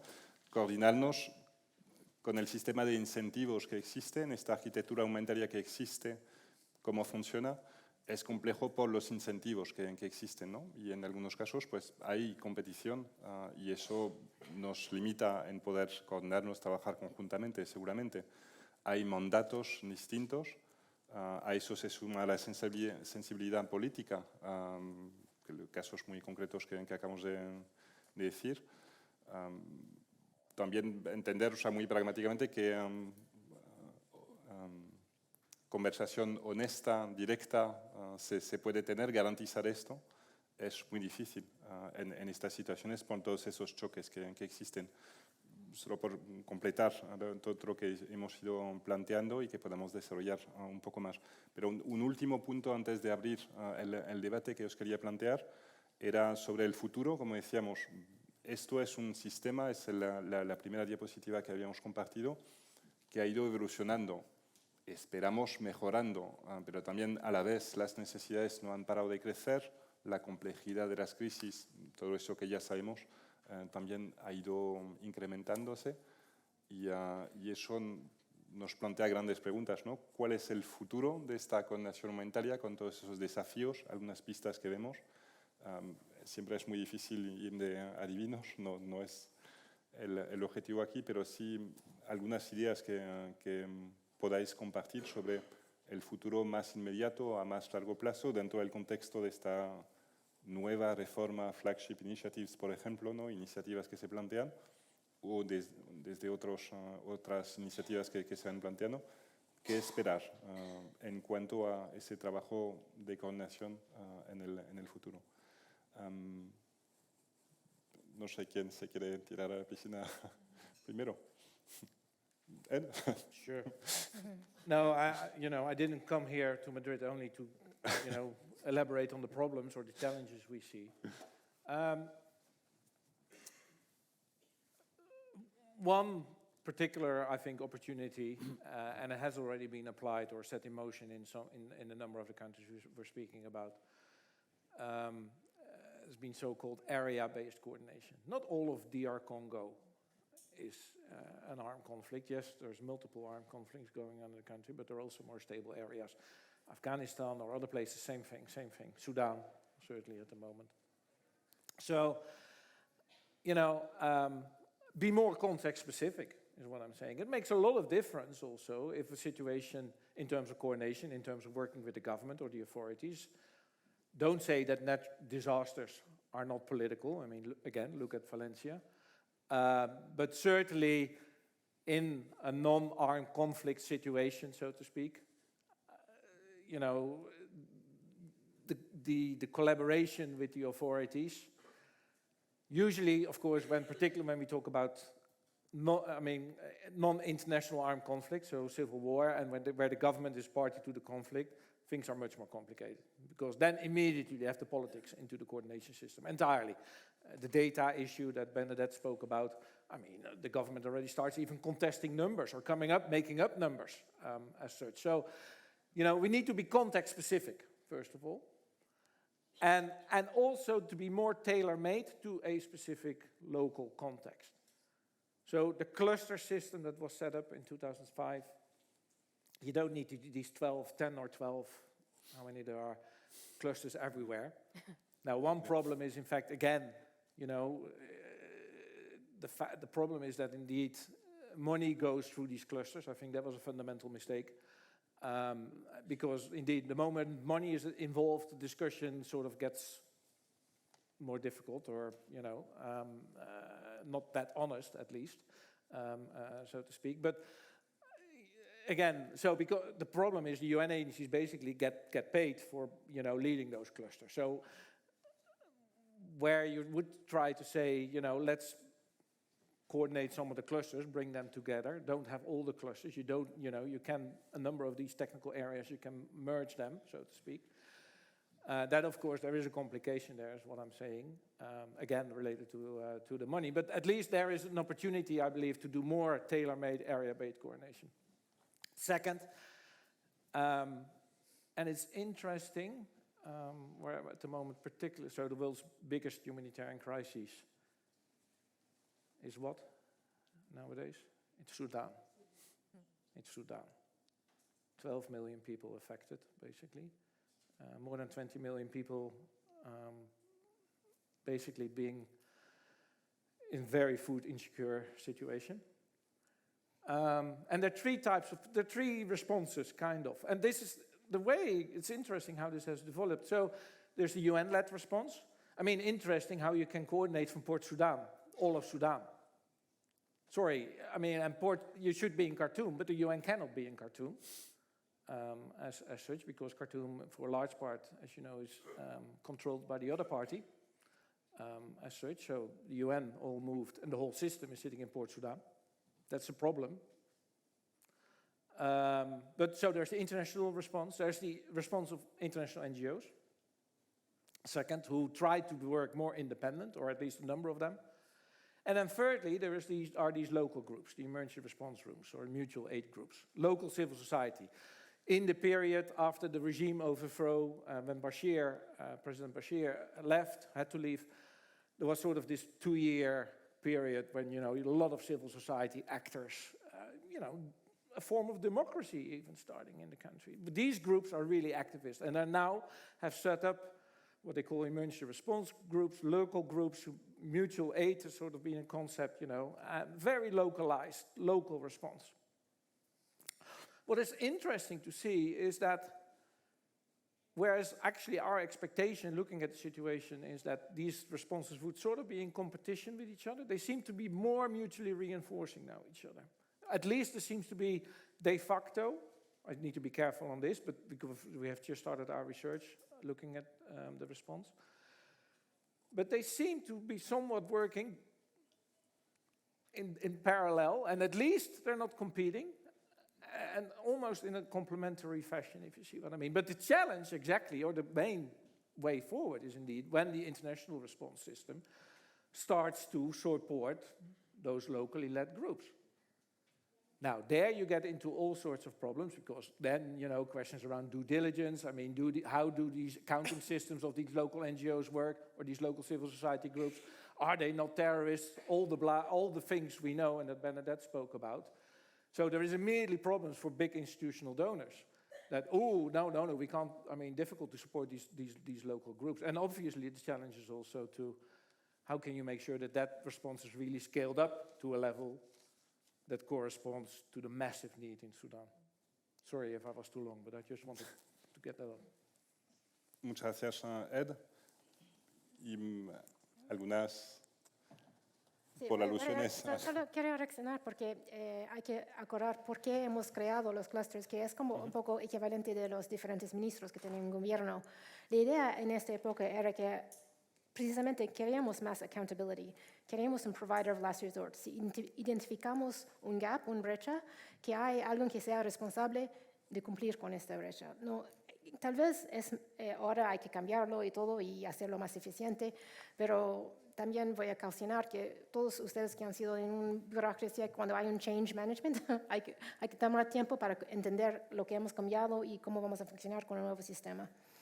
Para mí, yo prefiero tomar un perspectiva más optimista, porque todo lo que tenemos ahora en este momento es esperanza.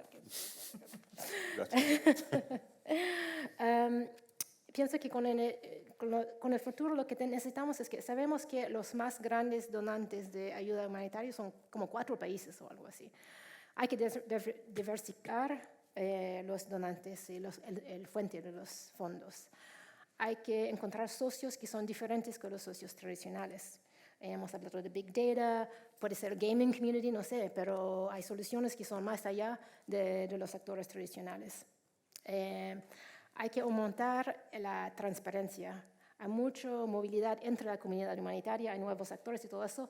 Tenemos que mostrar quiénes somos, cuáles son nuestros valores, cómo ser socios, cómo trabajar con nosotros y abrir puentes para trabajar juntos. Y pienso que esos son los más grandes cosas. Hay también que, como ha dicho Ed, reconocer cuáles son nuestros límites. Yo me acuerdo que después del gran terremoto en Haití, la misión de esta época ha ido a través de todas las comunidades para preguntarles qué necesitan, lo que querían. Ellos querían educación y empleo. Y los humanitarios no podemos llevar empleo y educación. O sea, sí, pero educación muy corto plazo. Y ahora la desintegración total de la sociedad que está ocurriendo ahora en Haití es más bien eso, porque no hay futuro, o sea, no hay investment en estas infraestructuras.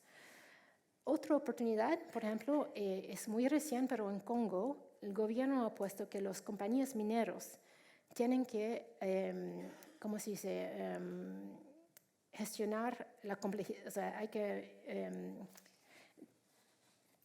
tienen que pagar un poco sobre los daños que están hechos. Están igual poniendo un sorto de impuestos sobre estas compañías mineros para pagar programas de violencia basada en género. Todavía no hemos visto el dinero, pero esperamos que puede ser un fondo, porque es claro que era también en Congo un gran fleo, gran problema de falta de programas para GBV en todos los sectores, en todos los países. Y finalmente, voy a quedarme aquí. ¿Cómo vemos el futuro? Yo no sé, vamos con deseos de Navidad, ¿no? Porque es un poco complicado ver cómo vemos el futuro. Efectivamente, ¿no? Todo el debate, ¿no? Y todo el enfoque sobre ser más específicos con el contexto, ¿no? Tener análisis, ideas más locales. Yo creo que efectivamente es una prioridad, es un área, ¿no? de trabajo donde todos tenemos que estar, pero yo creo que es importante ser claro en la gestión de las expectativas. Porque porque evidentemente vamos a poner sobre la mesa nuevas necesidades, nuevas prioridades, y hay que deberá hacer un esfuerzo, creo yo, desde el sistema para ser muy claro sobre la gestión de las expectativas. Después creo que es muy importante también ser claro en dimensionar los esfuerzos.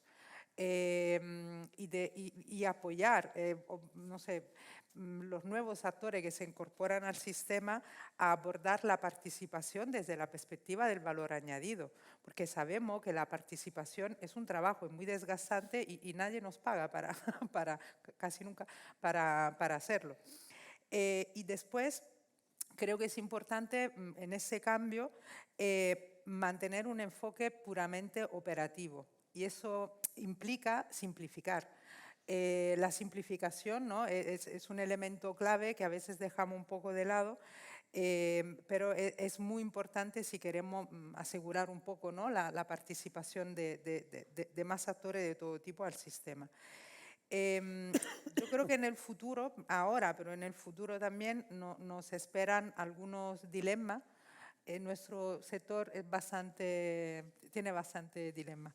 Pero yo creo que alguno de los dilemas que tenemos que afrontar es justamente cómo gestionar las necesidades y las prioridades, y por otro lado, cómo gestionar la nueva perspectiva con la necesidad de mantener unos estándares para que nos entendamos a todos los niveles del sistema. Y después yo sí creo que, bueno, no sé si es el futuro, pero creo que lo deberíamos hacer, trabajar en nuestra credibilidad y cómo generamos confianza. Porque está ahí el tema.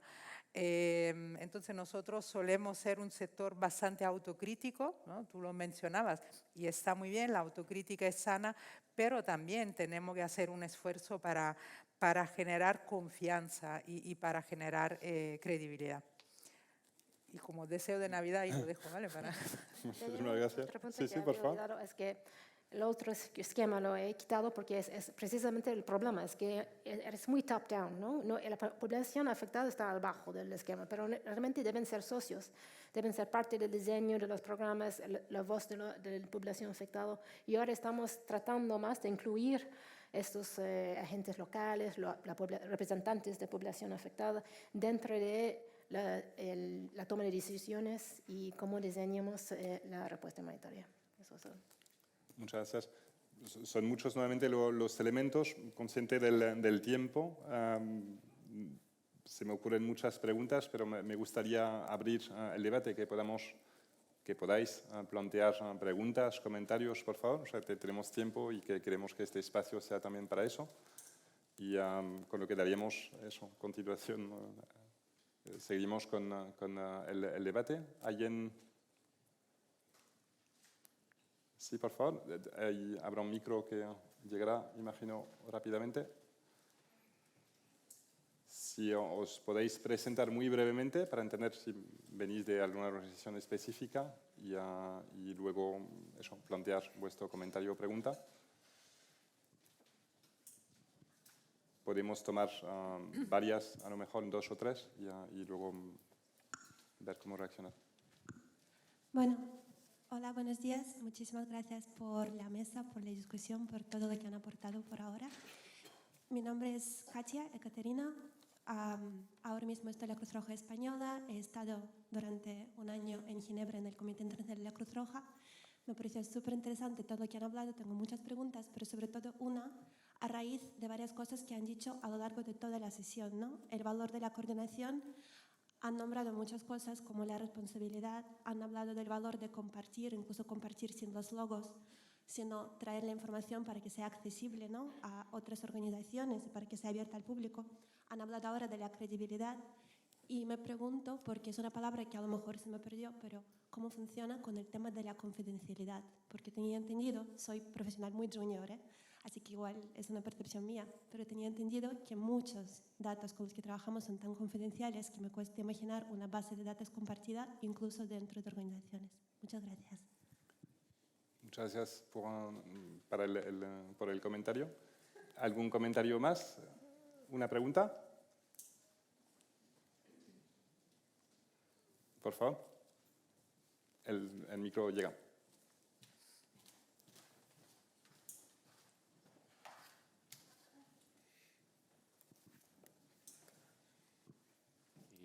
Sí, bueno, mi nombre es Ricardo, yo ahora estoy jubilado de Naciones Unidas, pero he trabajado en América Latina 30 años en el mundo humanitario, así es que conozco bastante bien el área. Y lo que yo le pediría al panel es si pueden, por favor, profundizar un poquito más en yo diría, en los problemas de fondo que han tenido los clústeres para ser eficientes. O sea, la reforma que hizo Naciones Unidas en 2005, bueno, una de las muchas reformas, porque vive en el permanente bucle de las reformas, es así, ¿no?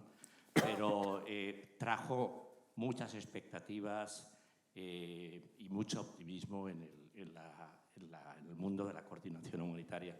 Y la verdad que, bueno, han dejado mucho que desear. A mí me gustaría que profundicéis un poquito más en los problemas que han tenido, sobre todo en el terreno, en el nivel de acción, en el nivel de relación con el gobierno, que es donde yo creo con los gobiernos y con las organizaciones locales, que es donde yo creo que han tenido los mayores problemas para ser eficientes. Entonces me gustaría, si pueden, profundizar un poquito más, porque probablemente el ejemplo más claro del éxito o del fallo de la coordinación en el mundo humanitario creo que son este ámbito de los clústeres y de los grupos especializados, efectivamente. ¿Cómo está ahí? Gracias por la pregunta. ¿Una pregunta más? Por favor. Hola, sí. Mi nombre es Luke Peters, trabajo para Mercy Corps, anteriormente con Acción contra el Hambre, de hecho, también. Pero quisiera poder hacer la pregunta en inglés, si me permite. You spoke a lot about the coordination, maybe, and at the end, Wendy, I think you touched upon the localization part a little bit, and I think we look at these structures and we descend, as a humanitarian bazaar on a country where maybe there are already structures in place that are structured differently. So is there any reflection on how actually the UN system and the coordination system would adapt to what is actually available and already in place locally and perhaps better fits with the local context? And maybe also on the topic of incentives that Ed touched upon, actually, when we talk about coordination, it's like an added task to the job description of many humanitarians, and not all positions, but maybe this country director or some senior positions. And mostly, you're not really judged upon it, or you're not held to account for it. People do it on moral, and it's a logical sense, and it's an ethical prerogative, but is there any discussion or consideration about how to motivate, how to make an incentive around coordination? What's the benefit for an individual, for an organization to actually coordinate? Thanks. Muchas gracias. Dejaremos una primera ronda aquí. 3 preguntas muy interesantes sobre el valor de la coordinación, específicamente cómo plantear el tema de la confidencialidad en esto. Específicamente otra sobre lo que vemos aquí, ¿no? El sistema de clusters, que es tal vez el gran cambio, ¿no? Y el que más ha marcado el sistema internacional, que ahora con estas iniciativas, la Area-Based Coordination y otras iniciativas, pues se intenta repensar o reformar o no. Entonces, ¿alguna pregunta sobre cómo ha ido y algunos ejemplos sobre el funcionamiento de los grupos temáticos clusters? Y la tercera sobre la adaptación, ¿no? Entre el sistema global y ser context specific, adaptado al terreno y los incentivos que hemos comentado ya. ¿Alguna reflexión? Sí, por favor. Yo contesto a la primera, que es la más fácil. No, bueno. La confidencialidad de los datos. Cuando hablamos de compartir datos, no hablamos de compartir nombres, ¿vale? Hay muchas maneras de compartir una encuesta anonimizada, ¿no? No hace falta dar nombre y apellido. Sobre todo, sabemos que hay datos, no quiero decirlo, hay datos de algunos sectores que son extremadamente sensibles, ¿no? Desde los datos médicos hasta sectores como la protección. Otra cosa es la sensibilidad de los datos, aunque sean anónimos. Que en algunos contextos no podemos hablar, no podemos dar datos. Que si cuando sale lo hemos visto, ¿no? Hace poco en Panamá, cuando Médicos Sin Fronteras sacó los datos sobre violencia basada en género, le dijeron, mira, hasta aquí y ahora ya lo hacemos nosotros. Cuando salen los food crisis, los hotspots de food crisis, algunos gobiernos se revuelven porque no están de acuerdo con la información. Entonces, y en general hay sitios donde efectivamente los datos humanitarios no se pueden compartir porque ponen en riesgo nuestro acceso. Pero dicho eso, hay mucha manera de compartir información. Hay mecanismos internos del sistema que están, digamos, cubierto, garantizado por cierta confidencialidad que sí podemos compartir. Entonces yo creo que sí depende mucho de qué datos, de qué contexto, pero que tengamos que compartir datos me parece fundamental. I want to complement that because I think this is an area where global governance has actually been useful, and we recently published in the Interagency Standing Committee data responsibility guidelines.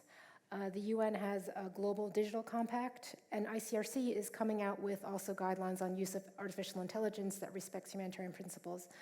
There's another initiative in the world of trying to prevent abusers, people that are under investigation for sexual exploitation and abuse, that they are prevented from getting employment with other agencies. This is called the Misconduct Disclosure Scheme, and it's an initiative of the Steering Committee for Humanitarian Response. There's a lot of concerns that we wouldn't be able to do it in Europe because of the GFDRR rules, but so far they've been able to do lots of reference checks on humanitarian workers without any legal challenges, so that's also one way around it.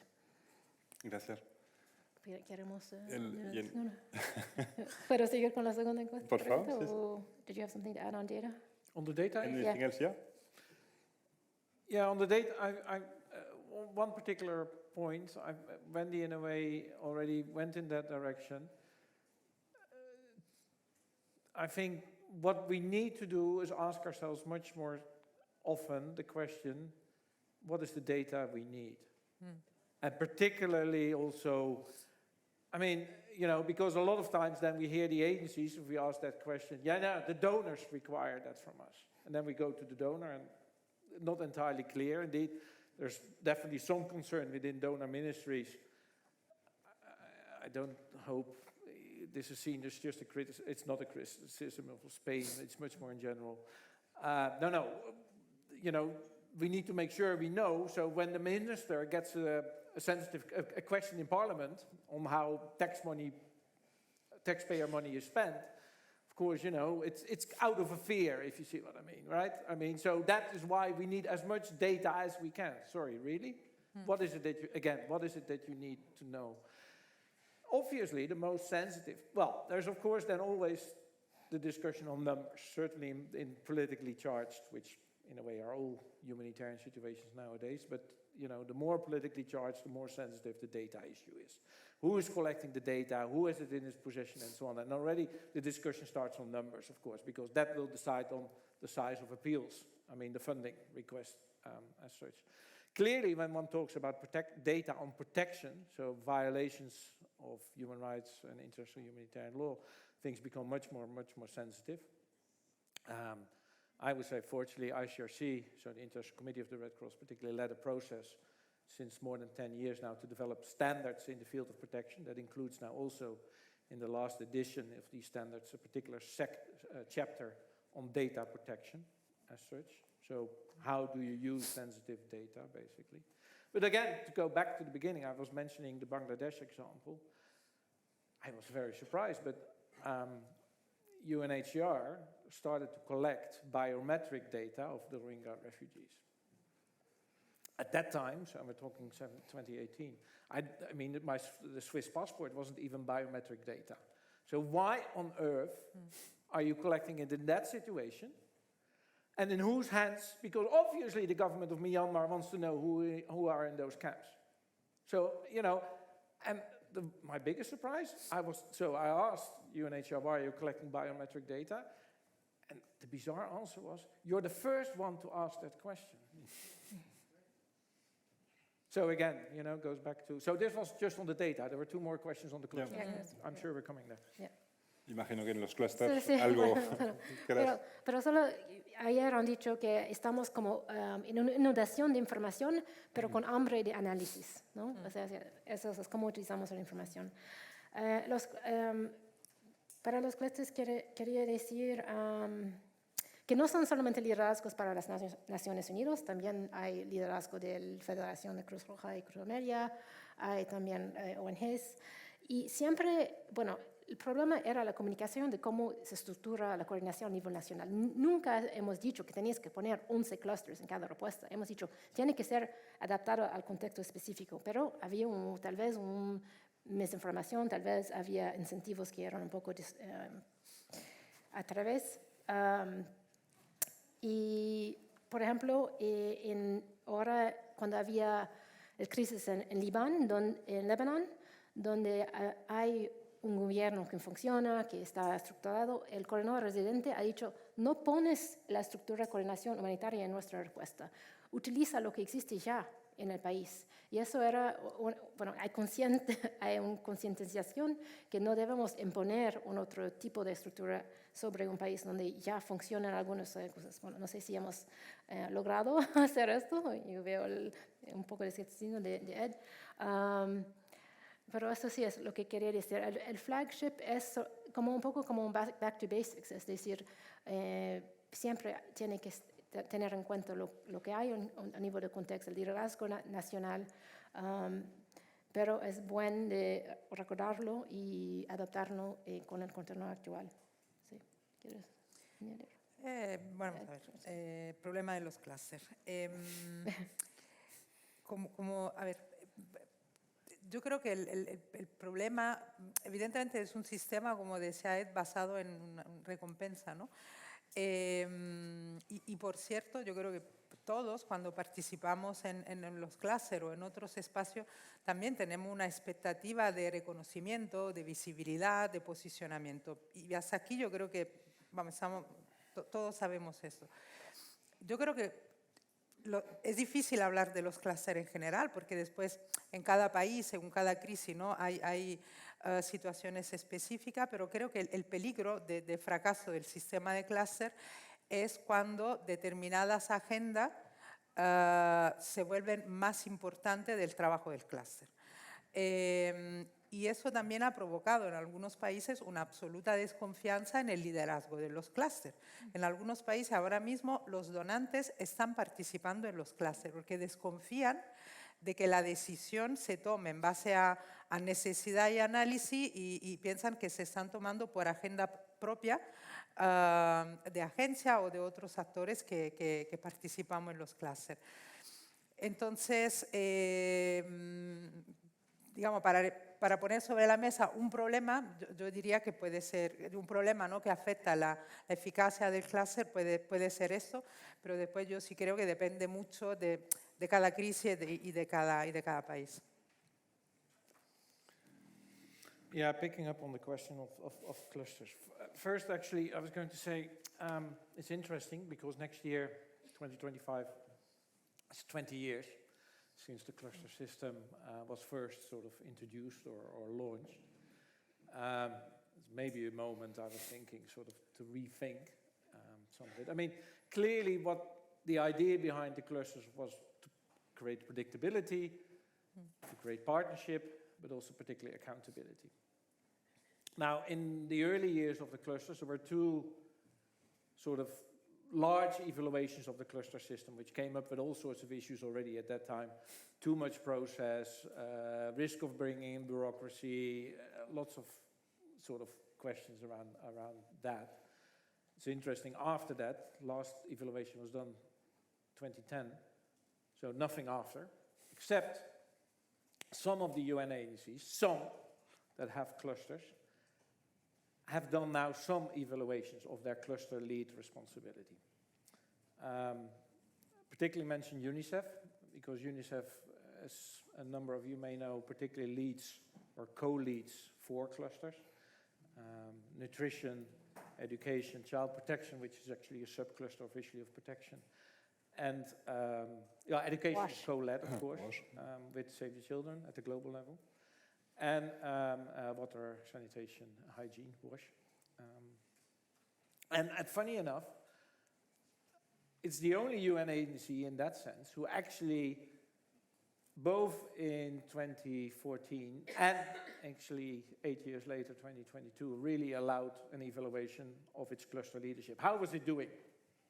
We saw 2 problems, really.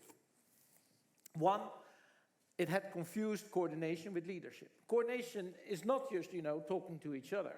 The first question to ask is, why are we here? What are we doing here? And oddly enough, that question was hardly asked, if you see what I mean. So are we clear that we're all here at the table for the same reason? Is it gap filling? Is it, what is it exactly we're doing here? So around, the purpose basically is really important. And the second problem is exactly the one you mentioned.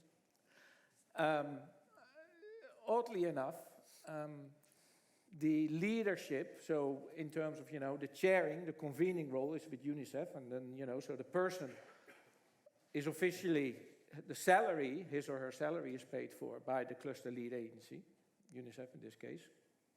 So I forgot to say, UNICEF was the only agency that had done an evaluation of its leadership at that scale. UNHCR has done something, and WHO at the moment is doing something on the health cluster. But that's about it. So that actually is pretty weak if you compare it to the original purpose. But then the other problem is exactly the one around the convening role. So a lot of responsibility on the person, the cluster coordinator, to organize, to bring the cluster together and so on. But and indeed then officially the agency is still paying the salary. But it's not seen as something, that really is seen as a reward. It's more actually seen, the best people actually are kept for the agency usually in the terms of the best performance. So, actually, so you don't get paid or rewarded. It's more seen as a sidestep than a promotion. And it is as if we had to explain to UNICEF that what it's doing for the collective is more important than what it's doing for UNICEF. But exactly what people get rewarded for is the growth of UNICEF, the budget and everything. You don't get, exactly as you said, you don't get rewarded for bringing the collective together. No, the funny thing is, and so what is changing there? I mean, UNICEF did read. Often we get asked, what are the results of your research, your evaluations and so on. And sometimes we wonder, quite a lot of time actually. But here, in this case, UNICEF did take it seriously, and there has been an adjustment to the job description and the reward system for cluster coordinations for UNICEF. Whether other UN agencies are doing this, I don't know. But at least the agencies start taking some steps as such. Now, and then clearly, this problem around the clusters being a prefab system parachuted on local structures. Yeah, we all know about it. That's exactly what's part of the problem as such. And it needs to be much more tailor-made, context-specific. Does that flexibility exist? No, not really, because indeed, as I said, there's money involved, if you see what I mean. But that's certainly, and particularly this area-based coordination, I think, is a concept, that holds some promise, at least for the future, where we could go as such. But again, what really matters there, I think, is accountability as such. Is your cluster really needed as such? Is a key question, I think. I need to tell you another anecdote. No, seriously, because it's just to explain how this works. Officially, according to the textbook that was created in 2005, for every new crisis in a country, there has to be a discussion within the country team on who is the cluster lead for a specific cluster. Because it might be that the agency that holds cluster leadership at the global level might actually not be so well positioned in that country, lack of capacity, experience, blah, blah, blah. Best example I know exactly is the one already mentioned, UNFPA in Ethiopia. Nowhere to be seen, yet, one of the biggest problems, gender-based violence. So, no surprise that response was a disaster, total disaster, because obviously they were not able to provide leadership. But there had been no discussion in the country team on whether UNFPA was the best one to take on that leadership role. So agencies are not even following the textbook. So a lot of problems also start even with that. And I actually had to I did a briefing for the Global Cluster Coordinator group at the Geneva level, and this was news to them, that officially there has to be this conversation in the humanitarian country team at the onset of a new crisis. They didn't know. So it's not the system, it's compliance. Sorry? It's not the system, it's compliance. Yeah, exactly, it's compliance in that sense, yes. A lo mejor unas últimas sí, solo palabras. reaccionar, porque había también una pregunta sobre incentivos para coordinación, ¿no? Eso es. ¿Ah?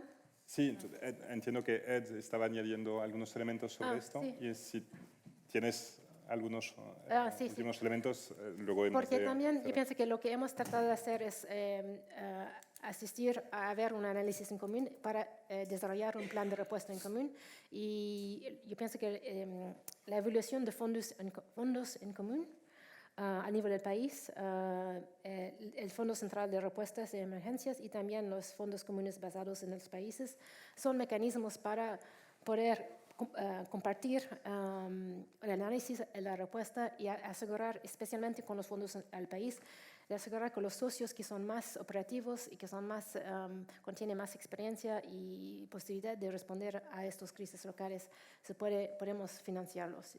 Pero también estamos buscando fondos y hay que apropiarlo, pero eso es un incentivo también para participar en este análisis en común. Perfecto.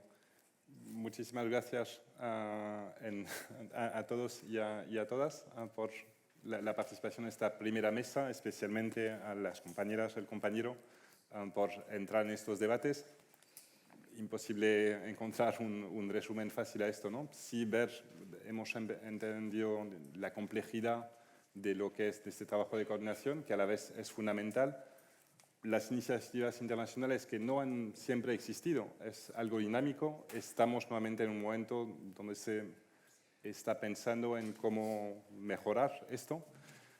Muchos desafíos no funcionan, o sea, hay muchas cosas que no funcionan y lo vemos, y está muy bien documentado. Y a la vez no podemos, es fácil denigrar estos mecanismos y su complejidad solo apuntando lo que no funciona, ¿no? Hubo un mundo donde no existían los clústeres. Es increíble pensarlo. Plantean serios desafíos, pero es un consuelo pensar que se ha podido avanzar y esperamos que así sigamos avanzando. Nosotros también seguiremos avanzando con estas jornadas, compañeros y compañeras. Tenemos un café en la terraza arriba, que es maravillosa. Tenemos 25 minutos para ello y luego seguimos con la segunda mesa. Muchas gracias y seguimos. Gracias.